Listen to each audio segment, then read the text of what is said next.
그렇다면 대답은 이낙연이다.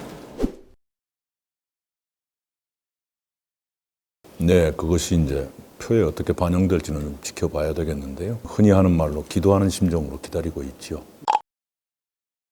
잘못된 해석이죠. 그런 선거가 없어요. 투표권자가 이미 합법적으로 투표를 했는데 그 이후에 투표권자의 귀책 사유가 아닌 사유로 후보자가 사퇴했다. 그렇게 되면 이미 있었던 투표도 없었던 것으로 되는 것인가? 소급해서 없었던 것으로 되는 그런 선거가 있는가 한번 찾아보세요. 지금 제주에서 진행되고 있는 선거에는 김두관 후보가 투표 용지에 써 있어요. 사퇴가 늦어지다 보니까. 거기에 찍은 분들은 무효가 되는 거죠. 사퇴 후에 찍은 거니까.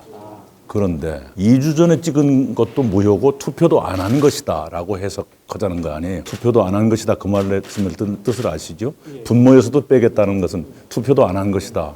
투표했는데 왜 투표를 안 했어요? 사후적으로 무효가 됐다는 것이지. 그건 주권 재민의 원리에 어긋나는 것이고요. 다른 선거에 그런 사례가 없고 그다음에 59조에 잇따라 두고 있는 결선 투표를 무력화하는 것이죠. 그래서 그런 해석은 부적절한 해석이다라고 보는 것이죠. 그러니까 그 표가 무효가 됐다라고 해서 투표 자체도 없었던 것으로 간주하겠다는 것 아닙니까? 분모를 뺀다는 것은. 그것이 옳은 것인가의 문제제기이지요. 그리고 설마 그 법규, 당규가 그렇게 하라고 돼 있지는 않을 텐데 그렇게 해석하고 있는 것은 옳은 해석이 아니다라는 거예요. 전략이 뭐가 있겠습니까? 저는 투표를 무슨 전략이면 뭐가 바뀔 것처럼 생각하는 것 동의가 안 돼요. 진정을 다해서 말씀드리고 국민의 심판을 기다리는 것이지요. 그 이상의 무슨 전략이 있을까요? 그러니까 가능성 이것은 바로 눈앞에 전개되는 것이니까 여러분도 전망을 해보시고요. 시간이 갈수록 또 현안에 대한 여러 전개가 있으니까 유권자들, 투표권자들은 좀 더 많은 정보를 갖게 되실 거고 또 최종 심판이 다가올수록 좀 더 많은 판단을 하시게 될 것 아니겠습니까? 그에 따라서 좀 더 이낙연에 대해서 좀 더 나은 생각을 갖게 되시기를 기대하는 것이 그것을 위해서 노력하는 것이지요. 제가 그런 삶을 살아왔다는 건 부정할 수 없는 것이고 그것을 저의 그런 경험을 최대한 활용해야죠. 선거에서도 그러하고 또 앞으로 국정의 기회를 갖게 돼도 마찬가지고요. 또 제가 대통령이 되면 뭐가 더 좋아질 것인가 하는 설명을 국민께 드릴 때도 저의 경험은 소중한 재료가 되는 것이지요. 그러나 또 선거에서는 그것만이 전부는 아닙니다. 그럼에도 불구하고 저로서는 그걸 최대한 어필해야 되는 건 맞는 얘기고요. 그리고 실제로 대한민국이 선진국에 진입한 나라이고 선진국다운 과제를 안게 됐죠. 굉장히 복잡하고 고도의 완전성을 갖추는 그런 정책을 펴야만 되는 것이죠. 그런 점에서 다양한 경험은 굉장히 소중한 자산이다라고 생각을 합니다. 왜냐하면 선진국으로서의 과제를 해결하는데 시행착오나 좌충우들이 있어서는 안 되는 것이고 선진국으로서의 국정을 실험하듯이 운영할 수도 없는 것 아니겠어요. 그런 점에서 경험은 매우 소중하다 이렇게 생각을 하지요.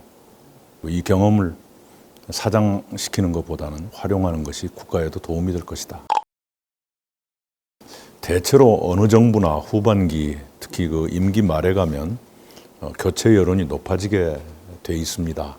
그러나 대선이 되면 국민들은 향후 5년을 누구에게 맡길 것인가, 누구와 함께 할 것인가 하는 새로운 고민을 하게 됩니다. 흔히 대통령 임기 중 선거는 회고 투표고 새 대통령을 뽑는 선거는 전망 투표다라고 말하는 이유가 그것입니다. 2002년 대선 때도 김대중 정부 후반기에는 각종 보궐선거에서 연전연패했고 지방선거도 참패했습니다. 그러나 막상 대통령 선거가 됐을 때는 이회창 대 노무현 대 이회창에서는 달라졌잖아요. 그래서 대통령 선거가 되면 후보자의 비전과 매력과 신뢰도라는 또 다른 판단 기준이 생기게 됩니다. 지금의 여론을 당연히 중요시하고 당으로서도 심각히 받아들여야 하겠지만 그것이 전부는 아니다. 역대 선거가 그것을 말해주고 있다. 이 말씀을 드리고 싶네요. 이제 여론조사가 조사에 따라서 들쭉날쭉해서 네, 어느 것에 기준을 두어야 할지 모르겠는데 더러 그런 게 나오지요. 네, 그래서 제가 본선에서 이길 후보라는 말씀을 국민께 자주 드리는 이유도 그것입니다. 그리고 앞으로 5개월 사이에 국민들께서는 좀 더 후보자 개개인의 미래 비전, 또 신뢰도, 살아온 궤적 이런 것을 좀 더 깊게 들여다보실 거다. 그런 점에서 본선 경쟁력이 저한테 더 있을 거다. 누구나 좋은 점과 안 좋은 점이 있죠. 윤석열 후보는 투박함 같은 게 있는 것 같아요. 그걸 좋아하시는 분도 계실 테고 미안하지만 모르는 게 너무 많다. 그래가지고 국정을 어떻게 할까? 투박만으로 국정을 할 수 있을 것인가? 굉장히 정교한 판단을 요구하는 문제가 선진국일수록 더 많아지거든요. 투박함만 가지고는 안 되는 것 아닙니까? 저는 그 현장에 나가면 국민들께 쉬운 말로 이렇게 해서 비유를 합니다. 리어카가 고장나면 동네 사람들도 고칠 수 있지만 고급 세단이 고장나면 아주 특별한 카센터에 가지 않으면 못 고치는 것 아니에요. 우리 대한민국이란 나라가 리어카 수준은 훨씬 벗어났다. 그래서 정교한 리더, 노련한 리더가 필요해진 단계다. 홍준표 씨는 아주 오랜 정치 경험, 강렬한 대중성이 장점이지요. 토론도 잘하실 거고요. 그런데 그 이제 집행자의 입장이었던 경남지사 때의 것을 보면 의료원 폐쇄라든가 또는 노동자들을 대하는 것이라든가 좀 거칠다는 생각을 하죠. 고발사주 중대 문제지요. 검찰로서는 절대로 해서 안 되는 국정농단인데 그 수사도 이루어지고 뉴스도 나오는 것 같은데 관심이 대장동보다 떨어지는 건 역시 사안의 성격 차이일까요? 국민들이 갖고 계시는 그 상실감이나 국민들께서 생활에 직접 느끼시는 것 이것에서 볼 때 대장동이 더 국민들 마음에 더 큰 충격을 주고 있는 것은 아닐까 싶네요. 그러나 사안의 심각성으로 보면 결코 대장동보다 못한 것은 아니죠. 과거 대선을 앞두고 총 쏘아달라고 했던 총풍 사건과 비슷하죠.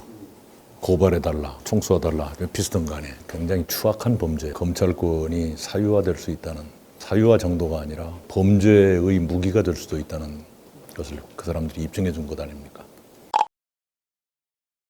네, 수사가 이제 막 압수수색 들어가 출국 금지도 내려져 이제 시작이 됐는데 좀 지켜보지요. 이제까지 경찰 그것도 일선 경찰서에 맡겨서 5달을 미적거렸다. 왜 그렇게 됐는가? 나중에 그것도 점검되겠죠.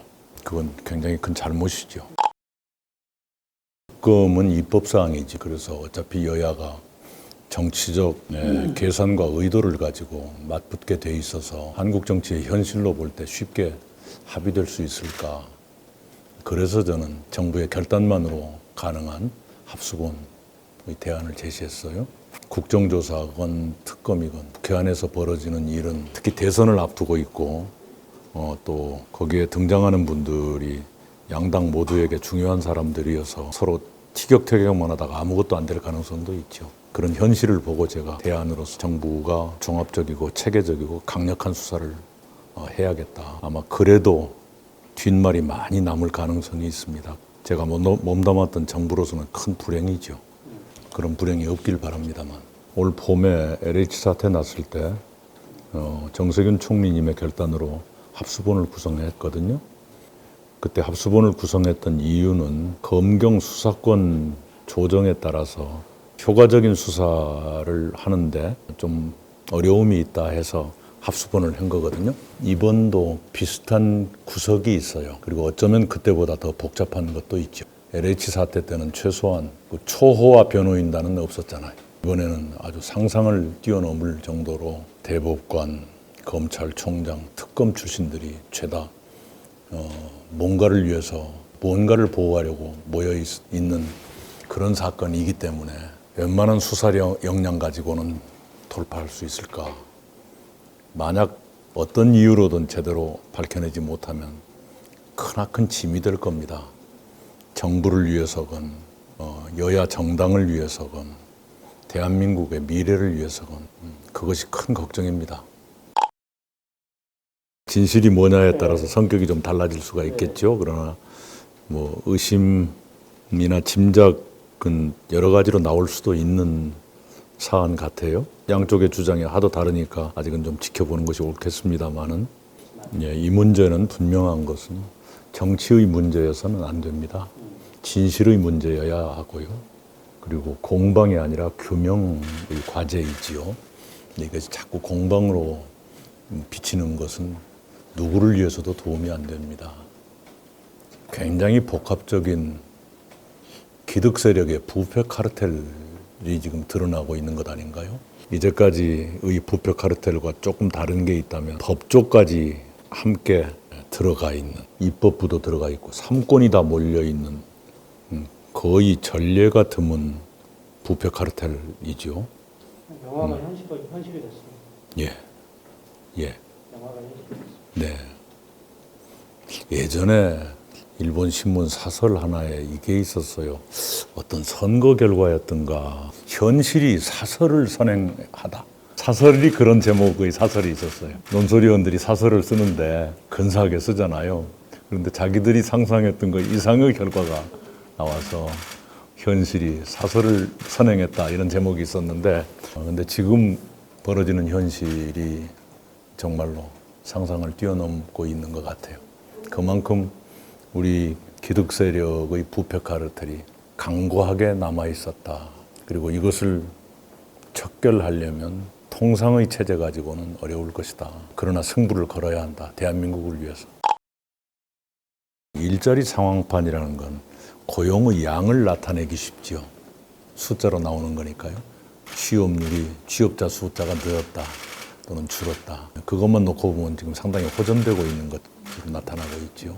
그런데 이제 고용의 질은 과연 어떠한가? 맨 처음에는 최저임금이라든가 노동시간으로 고용의 질을 높이려 했지. 그런데 실제 시장에서, 고용시장에서 벌어지고 있는 일은 이른바 좋은 일자리가 점점 줄어들어서 그런 점에서는 고용의 질이 악화되고 있는, 고용의 양이 질 좋은 고용으로 유지되는 것이 아닌 그런 고민이 있죠. 그건 대한민국만의 문제는 아닐 거예요. 큰 과제인 건 틀림없죠. 지금 당장 제가 올해 4월에 경제단체 3군데를 다니면서 하반기 공개 채용 확대를 요청드린 적이 있어요. 경총, 중소기업중앙회, 중견기업연합회 3군데를 다녔죠. 왜 그렇게 다녔느냐 그러면 IT 분야에서 향후 10년 동안 약 60만 명의 일손 부족이 생긴다는 거거든요. 초창기에는 매년 15만 명 정도가 부족하게 돼요. 말하자면 그만큼 채용을 해야 되는 겁니다. 그런데도 그것을 수시 채용에 주로 의존을 해요. 그러다 보니까 청년들의 신규 취업은 한계가 있는, 그래서 그런 갭을 메꾸기 위해서 제가 공개 채용 확대를 요청을 드렸죠. 이제 기업들이 수시 채용을 하는 이유는 그거지요. 하나는 신규 채용을 하면 바로 현업에 투입하지 못하고 또 훈련을 시켜야 되는, 그래 일정 기간 동안에 현업 인력은 늘지도 않고 인건비는 늘어나니까 그걸 피하기 위해서 훈련된 사람들을 뽑아가는 거죠. 대기업들은 중소기업에서 훈련받은 사람을 뽑아가고, 그때 제가 삼성전자한테 아니 삼성마저도 그렇게 하면 어떡합니까? 그랬더니 볼멘 소리를 하더라고요. 우리도 빼앗겠습니다.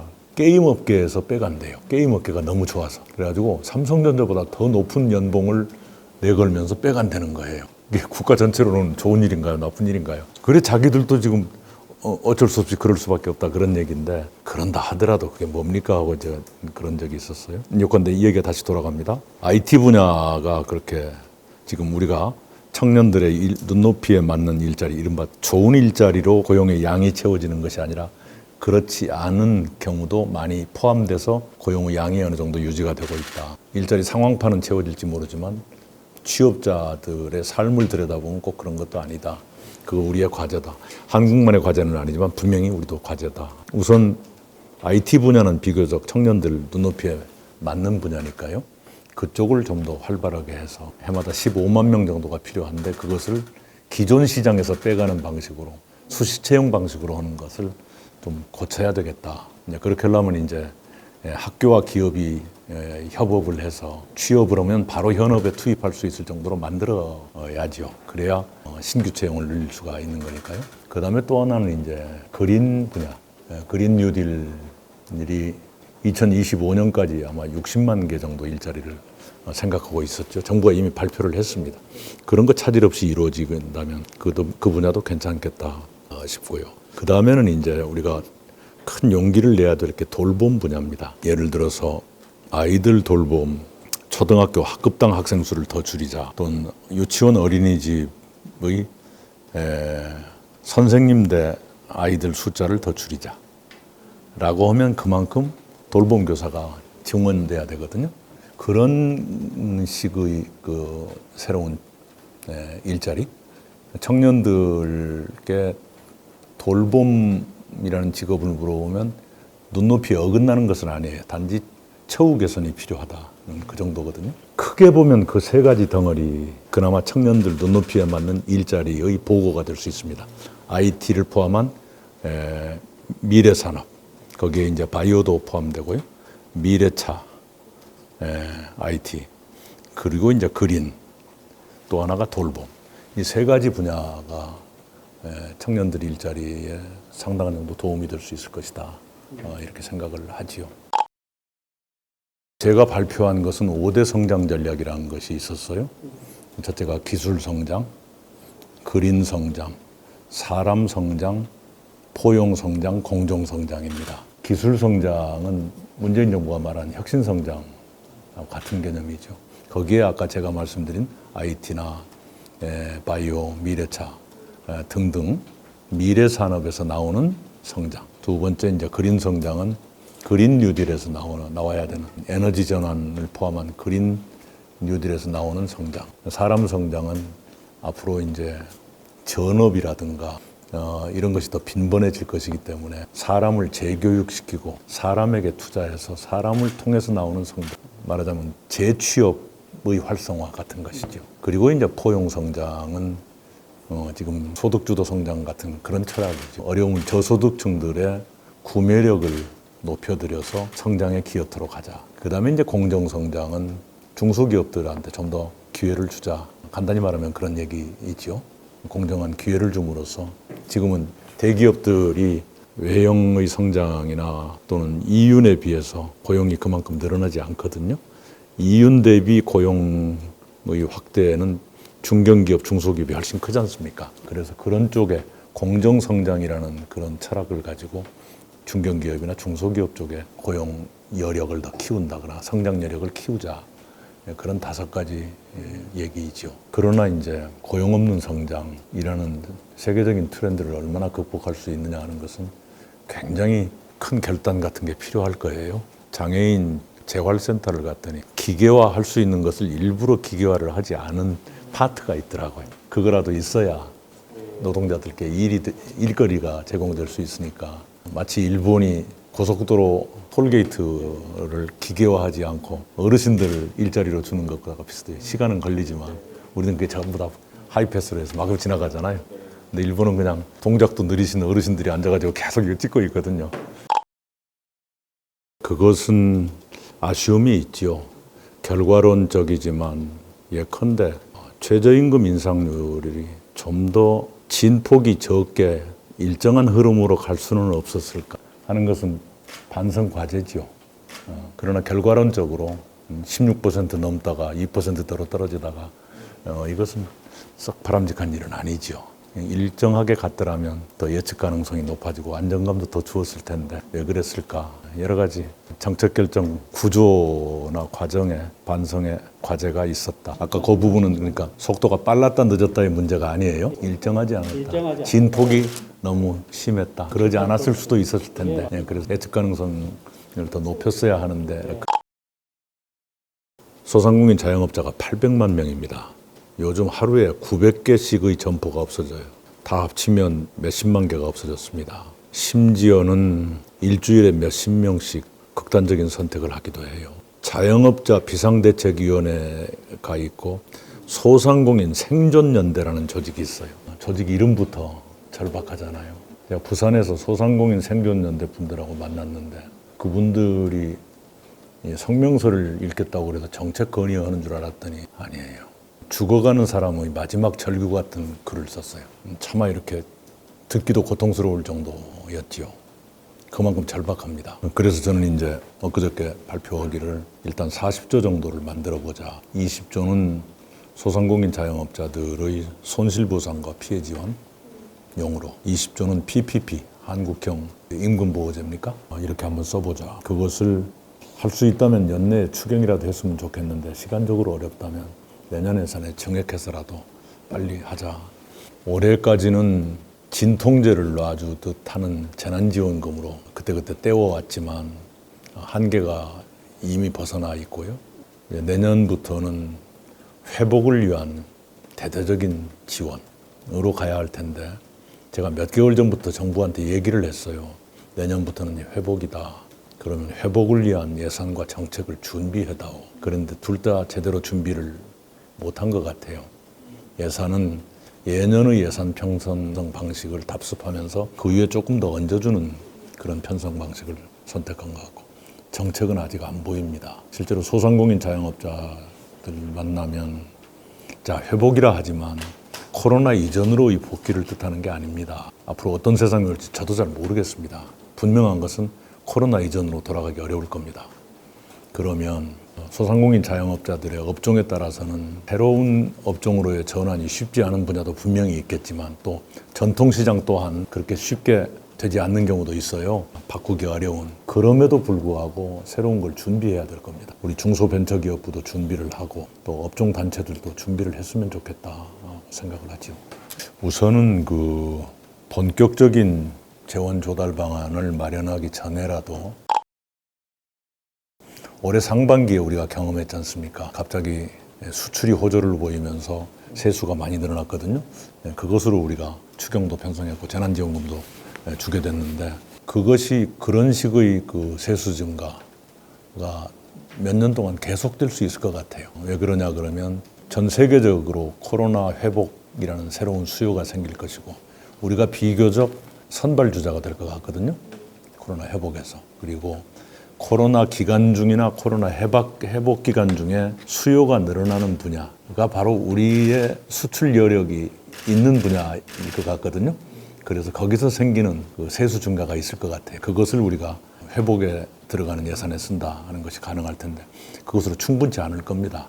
그래서 토지 과다 보유, 자에 대한 증세를 필두로 해서 부분적 증세 논의가 있을 수 있다. 그리고 중장기적으로는 중부담, 중복지까지를 시야에 넣고 준비해야 된다고 생각을 해요. 우리가 이번에 코로나를 겪으면서 배웠던 교훈은 재난지원금 방식으로 계속 떼어갈 수는 없다는 것. 북유럽처럼 코로나의 피해가 훨씬 우리보다 컸지만 그러나 우리처럼 호들갑 떨지 않고 평상체제로 극복해가는 게 아름답지 않습니까? 그때 KBS가 한번 다큐록을 보여주었어요. 코로나 극복을 여러 나라들이 어떻게 하는가. 스웨덴 사례를 봤는데 어떤 국민이 그 말을 하는 거예요. 스웨덴은 거대한 보험회사 같은 국가입니다. 누구나 보험료를 내고 형편에 맞게 보험료를 내지만 어려운 일을 당하는 사람이 보험금을 받습니다.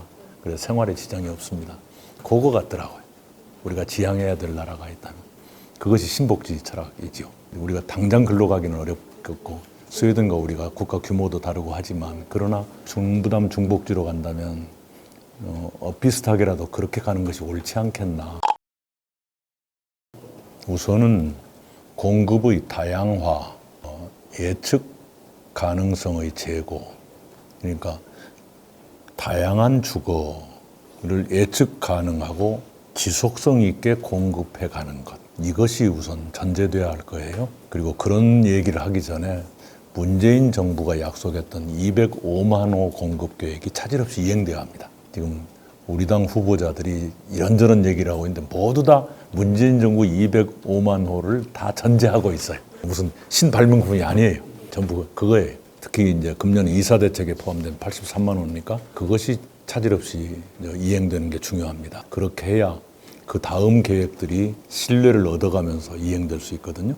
그것이 전제되지 않고는 신뢰를 얻기가 어렵고 부동산 시장의 안정화는 신뢰가 생명이니까요. 특히 이제 거기에 더 얻는다면 아까 제가 다양화라는 표현을 썼는데 주거 수요가 사람들의 삶의 패턴이 달라짐에 따라서 굉장히 다양해지거든요. 특히 1인 가구의 폭발적 증가 이것을 충분히 예측하지 못했습니다. 늘어날 거라고는 봤는데 이렇게 빨리 늘어날 줄은 몰랐고요. 특히 젊은 세대의 1인 가구화 이건 사람들이 통계를 보기 전까지는 믿지 않으려고 해요. 2030 세대가 1인 가구의 40 몇 %를 차지합니다. 우리는 흔히 그냥 독거 노인을 먼저 생각하는데 그렇지가 않아요. 어르신들이 20 몇 %밖에 안 돼요.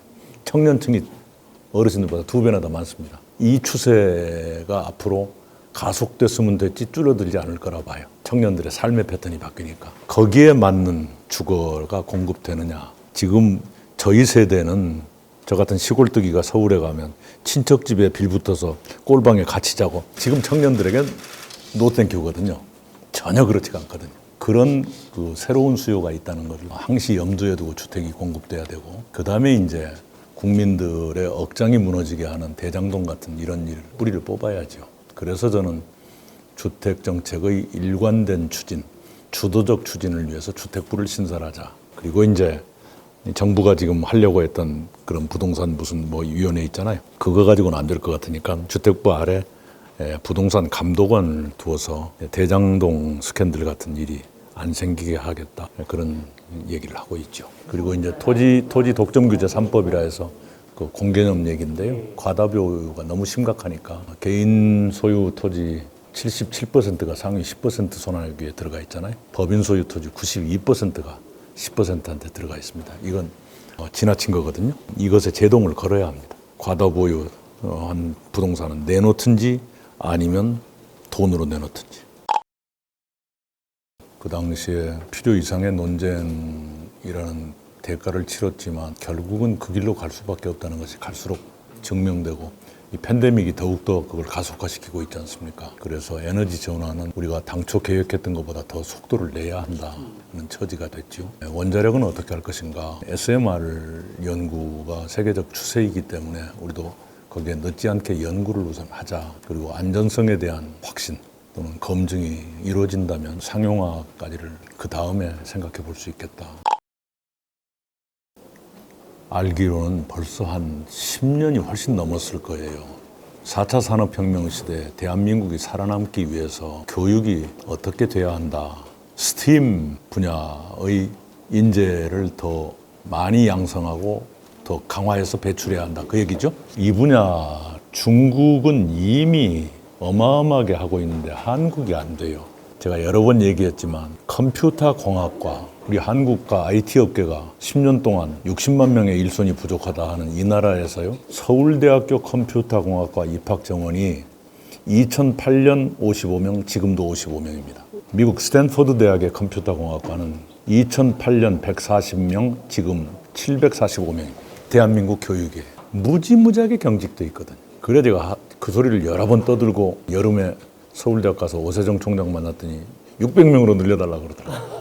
그런데 그 다행인 것은 최근에 반도체 학과가 2개 사립대학에 생겼죠. 그리고 대기업이 그 지원을 하고 있고 그게 꽤 몇 년 전에 준비가 됐었는데 올해부터 학생들 모집했잖아요. 그건 바람직한 방향 같아요. 그렇게라도 해야 합니다. 점점 학생 수가 줄어들고 작년에 출생아가 25만 명으로 줄었는데 출생률을 다시 반등시켜야 하는 것과 동시에 우리 아이 한 사람 한 사람을 최고의 인재로 키울 수밖에.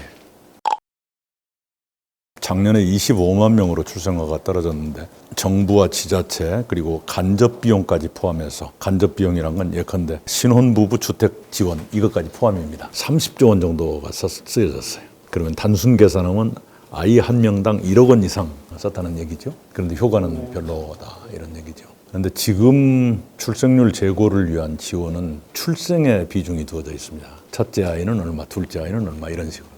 지자체가 그렇게 하고 있어요. 그것도 효과가 없다고 말할 수는 없습니다. 출생률이 제일 높은 지자체의 성공 요인을 보면 반드시 지원금이 많아요. 셋째 아이는 3천만 원이 넘어요. 제 고향이 그런 방법으로 1위가 됐어요. 해남을 제치고 영광이 1위가 됐어요. 그리고 왜 그러냐 그랬더니 셋째 아이가 3천만 원 넘어요. 그런데 거기에 이제 더해서 우리가 출생률 제고에 성공한 사례가 바로 영광이나 해남 같은 각종 지원 그렇게 해서 출생률을 높인 사례가 있고 세종시가 비교적 높은 편이죠. 거기는 여성의 직업적 안정에 공무원 교원이 많거든요. 그러면 아이를 낳고 기르다 돌아와도 내 자리가 있는 거예요. 그리고 그것 때문에 인사상의 손해를 보지 않는다. 이 두 가지가 같이 갔으면 좋겠어요. 지원을 더 효과적으로 하는 방안 그리고 성평등과 여성의 직업적 안정을 이루어가는 방법. 특히 출산이나 보육이 경력 단절이 아니다. 그것으로 경력 단절을 해서는 안 된다. 역으로 오히려 경력으로 인정해야 한다는 데까지 갈 수만 있다면 그런 방향으로 공공부문부터 했으면 좋겠고요. 그리고 또 하나는 아까 출생의 비중이 두어진 지원을 양육으로 병행해서 가자. 그래서 제가 만 5세 초등학교 입학 때까지 매달 100만 원씩 양육비를 지원하겠다고 발표한 게 그겁니다. 아주 파격적인 제안이고 좀 저로서는 좀 보통 평상시에 저답지 않은 제안이죠.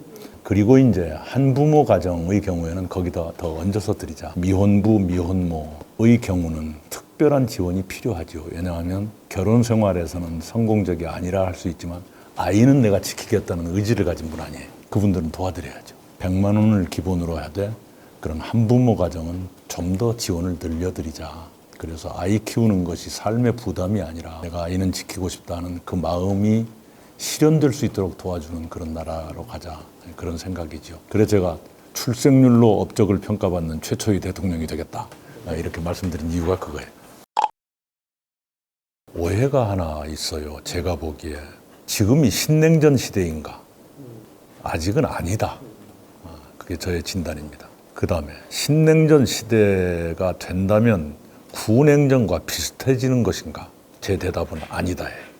구냉전은 지구상의 거의 모든 국가가 어느 진영인가 속해야 했습니다. 그래서 외교 안보뿐만 아니라 경제, 교역, 통상까지도 그 진영의 논리가 굉장히 좌우했었어요. 그런데 신냉전은 아직 아니지만 신냉전이 된다고 하더라도 구냉전처럼 그렇게 모든 것이 진영으로 속박되는 그런 시대가 오는 것은 아니다. 이게 제가 접촉한 미국 전문가들의 진단입니다. 사안에 따라서는 훨씬 더 유연하게 A 사안에 대해서는 우리가 미국의 생각에 동조할 수 있지만 B라는 사안에 대해서는 중국의 생각에 동조할 수도 있는 그렇게 될 수 있다. 그것이 금년 5월 한미 정상회담 때 이미 나왔습니다. 바이든 대통령이 쿼드 가입 여부에 대해서 이렇게 말했어요. 쿼드는 4개국이란 뜻인데 이미 4개국은 차 있습니다. 재밌는 말이잖아요. 한국의 가입을 요구하지 않습니다. 그 얘기 아닌가요? 블링컨 국무장관은 이렇게 말했습니다. 한중 관계의 특수성을 이해한다. 훨씬 더 유연하잖아요. 우리 언론들이 보도하는 것보다는 유연해요. 그 나라들의 속마음은 어쩔지 모르지만 적어도 우리가 표면상 내놓는 정책은 과거의 구냉전처럼 모든 것을 속박하고 이렇게 편입시키고 그렇게 되지도 않는다는 걸 알 거예요. 과거의 미소 같은 장악력이 있지도 않아요. 그렇기 때문에 더 유연하게 대처하는 것이고 더 실용주의적으로 대처하는 것 아닌가. 그 점에서 너무 그렇게 과거로 보지 말고 우리가 훨씬 더 독창적인 판단, 사고를 가지고 임하면 될 것이다. 대전제는 미국 같은 동맹 또는 중국 같은 협력의 상대에게 신의를 지키는 것은 매우 기묘합니다. 우리가 사드 파동을 겪었던 것은 사드 배치 때문이 아니라 신의를 깨뜨렸기 때문이에요. 이전 정부가 무슨 삼불가론 해가지고 안 할 것처럼 하다가 일주일 만에 이렇게 달라지니까 그렇던 거 아닙니까? 미국은 동맹이고 한미동맹은 우리 대외정책의 근간입니다. 그건 변함없는 일이고요. 그것에 대한 우리의 믿음 또 한미 양국 간의 신뢰는 굳건하게 지켜가야죠. 단 구냉전 같은 그런 사고방식은 아니다. 한중 관계는 갈수록 커질 것이고 경제적 관계에서는 중국이 훨씬 우리의 중요한 상대가 돼 있고 또 북한 비핵화에서도 중국의 건설전 역할이 계속 요구되는 것이고 한일 관계는 기시다 총리 시대가 되면 좀 나아질 겁니다. 기시다 총리는 아베 총리나 스가 총리보다는 조금 더 유연한 사람입니다. 파벌 논리, 진영 논리에 덜 속박받는 그 점에서는 기대하고 있고요. 그리고 기시다 총리와 일본의 새로운 지도자들께 분명히 말할 수 있는 것은 미중 양국 간의 패권적 경쟁이 갈수록 격화될 텐데 그 틈바구니에 있는 한일 양국이 협력하지 않고 다른 대안이 있는지 스스로 냉정하게 직시해야 합니다. 방법이 있다면 해도 좋죠. 근데 없을 거예요. 거기에 엉뚱한 고집 피우거나 하는 것은 어리석은 것이죠. 기시다 총리가 좀 유연한 리더십을 발휘해 주길 바랍니다. 그리고 이제 종전선언 얘기가 나오고 있는데 빨리 남북 간의 통일부 장관 회담이라도 했으면 좋겠어요. 왜 그런 것들이 협의되지 않는지 모르겠고요. 연내 정상회담 실현되길 바랍니다. 그래서 지난번에 정상회담 제안, 대통령의 정상회담 제안 이후에 김여정 부부장입니까? 의 반응을 굉장히 관심 있게 주목하고 있어요. 거기에서 나오는 게 종전선언과 남북연락사무소 재개 그리고 정상회담 세 가지를 거론했잖아요. 좋은 방향이라고 생각해요. 이 기회를 살려서 연내 정상회담이 열리길 바란다. 우리 대한민국이 리어카 정도의 나라라면 제가 대통령 안 해도 됩니다. 그냥 리어카의 고장은 고칠 사람이 많이 있죠. 그러나 고도의 숙련된 기술자가 필요한 세단 같은 그런 자동차가 됐다면 고도의 노련한 지도자가 필요할 것이다. 제가 비교적 가깝다. 국민들이 대통령 때문에 불안해하는 그런 대한민국을 원치 않을 것이라 생각합니다. 그렇다면 대답은 이낙연이다.